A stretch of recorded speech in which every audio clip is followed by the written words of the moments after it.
And welcome to Passive Design. We're going to talk a little bit about passive design styles. Once again, a passive system is one that the energy source doesn't need a conversion to be utilized, and it was introduced briefly in Chapter 4 of our text. And so we're going to talk about it a little bit in Module 3, and we're going to expand on it as we continue. I also wanted to add into our information knowledge this graphic, which I find so helpful. I'm going to see if I can make myself tinier here. It shows how the breakdown of each unit of energy works in the System International. So we can see how everything breaks down. We can use these base things to determine other things, which can then go into other things. So if we move backward from a Newton, and once again, we talked about forces and newtons, we can see where it comes from. Well, the force equation in Newton's second law of motion says that, the mass times its acceleration equals a force, and a force can be measured in a Newton, and that Newton breaks down by the mass, which is that green line, and down here, the acceleration.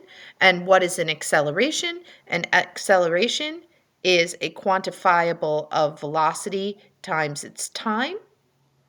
And so we get meters per second squared. If I want to know what a velocity is, I can move backwards and I can see its distance traveled, or meters, times the time that it takes to do that. And that gets me its velocity. So I just like this graphic because it shows the breakdown of each unit that we previously talked about in sort of a spaghetti graph way. And so looking a little bit about conservation of energy and the laws of conversion. And you can see this is a solar tractor. It allows me to pull the solar around to different parts of the yard or location. And so once again, looking at the law of conservation of energy, whether energy is not created or destroyed, but the system can be changed, and it can be changed in one of three ways: by work, the addition of heat, or altering the mass of the item. You think of burning the fire, we can fan the flames. We can add more fuel source, so changing its mass, or we can light it in more places, right? So we can do multiple things to change the system. And we also looked a little bit at a passive solar home design. And so I was going to take that a step further. And so you can see here's passive solar home design, looking at the home location with the south facing window because it's in the northern hemisphere. And then you can see that they're using thermal mass on the floors and in the back wall. And so here we go. Here is a functional passive solar design location. This is a living and learning center at Slippery Rock University in Pennsylvania. And so all of these windows are on the south side. The overhang is such that in the summer months, it is just overhung enough to create enough shading to keep the home passively cool. You can also see that there's some other systems attached to it, i.e. a solar heater here, and there's wind turbine systems and things attached to this location as well. Since it's a living and learning system house, it's a place where there's students living inside and they're recording all their data information. And so talking a little bit more about passive solar within this location, you can see here is the off-site solar array. It's not attached to the building itself. It's off-site to the side. This is important because it is not grid connected. And so therefore, when the snow falls, somebody has to go off and dust off the solar panels. Otherwise, there'll be no power going into the building, or only minimal amounts of power. So they need to make it accessible. Here's another thing, is a battery array that's attached inside the building. This is for the greenhouse that is attached to the front side of the building. And so this is so that they can change the amount of power going into the greenhouse. It's a direct structure. And once again, they're trying to teach students in a hands-on way how to use these alternative energy sources. And so they want students to have access to everything and be able to manipulate these systems. So the point is to be able to adjust them. Obviously, if you were doing an electrical contracting job, you wouldn't want people to have access to these things, so they would be put into box structures and sealed into containment of some form. Another interesting source of passive solar, or passive not solar, not sunlight, this is passive and this is hydro, passive hydro, is that this location happened to have a spring head. So there is a natural spring head where water is coming up to the surface, and they actually built a structure over this spring, and it acts as a rock refrigerator because the well spring, that the water that's coming up is around ground temperature, so it's about 55 degrees, so it's not frozen in the winter, but it's also cool in the summer, and they use it as a partial refrigerator system because this center also produces its own food, and students are expected to eat based on the food that's being provided from the center itself. So everything is in works. You can also see that there's hose structures that's connected to this tap spring, and there's also a sink system that's hooked up to this tap spring structure. So they're utilizing this whole structure. Another cool feature on this is using the roof structure as a living roof system. Living roof systems have a lot of attributes that are helpful, one of which is that they keep buildings naturally temperate, so similar temperatures all year round, not getting too hot, but also not getting too cold. It can also be a growing system. There's lettuce that grows on this roof structure, which is pretty nifty up above here. And it can also act as a thermal barricade or a way of barricading in the summer months. So obviously, the roof blooms in an excess of plant in the summer months, which is when we want something else to blockade sunlight from hitting the roof system and heating up too much. And this allows for that to occur because it's blockading it. And then when we want the system to be a little warmer, the growth on top dies back, so it's very seasonal dependent, and it allows the temperature on the roof to absorb a lot of heat and act as a thermal barricade. Talking about putting together a travel circuit. So this is once again one of those tractors, solar tractors, and allows you to move the energy around.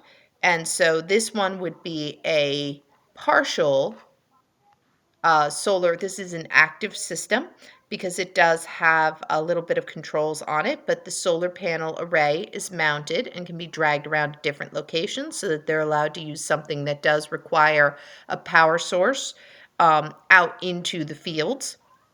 And to help make sure that there's extra power there to be utilized, it's hooked up to a battery power pack. With that said, there is some different options on that. So we have a control center, which allows us to control where the power is going to go. On that control center is also a power strip, so it allows them to plug in.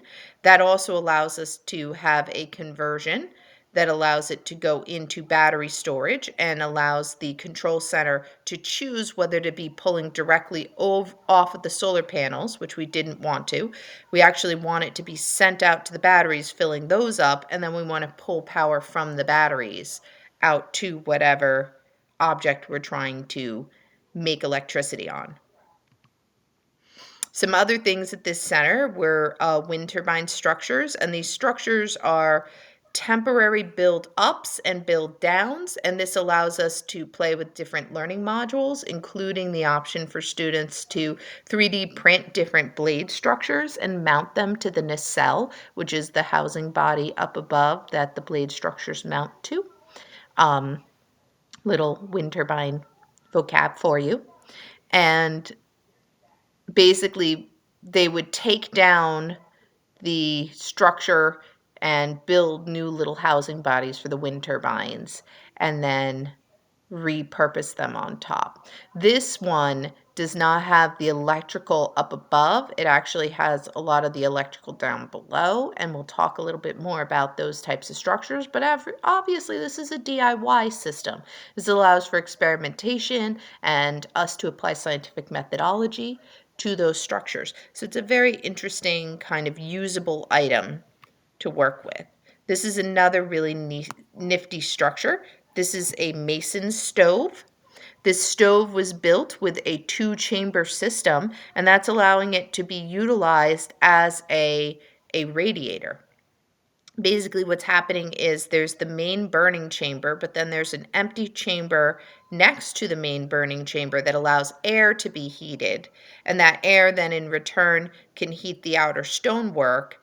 And as the fire burns out, because the thermal capacity of the air in between the two is also storing heat, it allows for that buffer zone between the rock and the thermal capacity of the air, which allows it to cool or heat, not cool, heat more efficiently. So it's about 90% more efficient than your standard wood burning stoves in that set. And there's also a little open area up top, a little chamber up top, which allows for a quick heat. If we needed to heat the building very quickly, you could open that up and it would be insta heat coming out of the chamber into the room, warming it up. And this is something that the heat within these mason stoves that have the double system, and the exhaust is actually on the backside. Forgot to mention that. The exhaust is on the backside, but this double burning system that works like this allows for the chambers to heat up very quickly and hold heat for elongated periods of time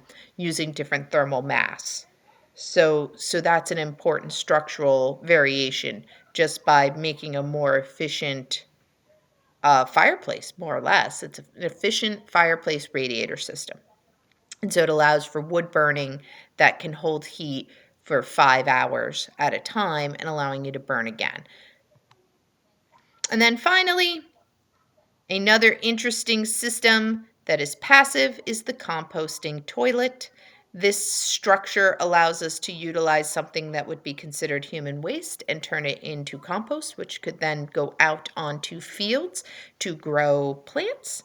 And it can be considered something that people find distasteful, but it also might be something in the future that could be quite useful as technologies change and our understanding of things become more important. This could become something that teaches us a great deal. And I have a story about this. When I was in graduate school learning about things like composting toilet, I was taken on a tour with a gal who is not from the United States. And she brought us down to look at where we rake the poop away from the drop zone to give it a more even spread. And you don't see anything, you don't smell anything. It's fairly far away. The rake that you reach in is far off. So it's not that it's stinky, it's just the hang up of it being feces, right? So it's that hang up. And right away I saw that and I go, ooh, that's nasty.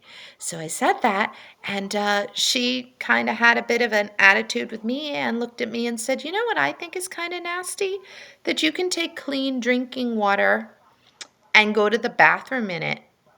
And water is such a precious resource. And that's what we're doing with it. So I think that's kind of nasty.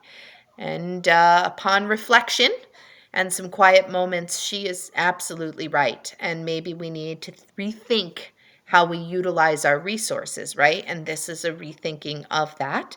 And so this is the composting toilet. The way it works is up above, you go to the bathroom, it drops down. It drops down such a long chute system that there's no smells or anything. It's not like using an outhouse. It's not like that exactly. If you happen to go number one, you do need to drop something thick in with it. And so right here is some shavings, some wood shavings. You take a scoop of the wood shavings after you go number one and drop that in. And if it's number two, you're good to go after you wipe. And the toilet paper breaks down in the system as well. And then about once every week or 2 weeks, we would go down and actually rake underneath here because it would kind of pile up under the chute here and rake it down. And when it actually breaks down to a point that's usable, it would drop through these holes and sieves here and it would become fresh compost that we would open up this part of the chute here and we could just scoop out. And that one we would put on gloves for safety reasons, but overall it was rich organic matter. And so, last but not least, talking about these things, energy conversion efficiency is incredibly important. And thinking about how we convert things, whether it be passive or active in their system, is important. And it's a way that technology will continue to advance. Simple changes to structural systems can make all the difference. This was a slide that was in a previous set of text information that I thought was really important. We talked briefly about efficiency, and I liked how it showed the percentage of efficiency of different things. And those numbers haven't quite changed. So we're still within that, which means that there's still a lot of room for improvement as we go through.